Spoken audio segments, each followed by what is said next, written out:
ఏ విషయం కోసమైతే ప్రార్థన చేసామో దాన్ని అది మన జీవితాలు దేవుడు జరిగించాడు అనుకోండి, అప్పుడు నీకు ఉత్తరం వచ్చినట్టు, అక్నాలెడ్జ్మెంట్ వచ్చినట్టు.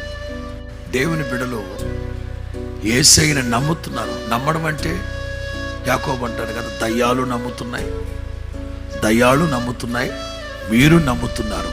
నమ్మడం అంటే ఏంటి? ఆ వ్యక్తి యొక్క శక్తి సామర్థ్యాలను విశ్వసించడమే నమ్మకం అంటే. నమ్మడమే విశ్వాసం. ఆయన యందలి విశ్వాసము చేత మనం ధైర్యంగా ఉండాలి. యేసు ప్రభు ఎవరు? ఉన్నవాడు, రక్షకుడు, ప్రభాకరుడు, ఆది సంభూతుడు, అద్వితీయ సత్యవంతుడు, సకల ఆశీర్వాదాలకు ఆధారభూతుడు, జ్యోతిర్మయుడు.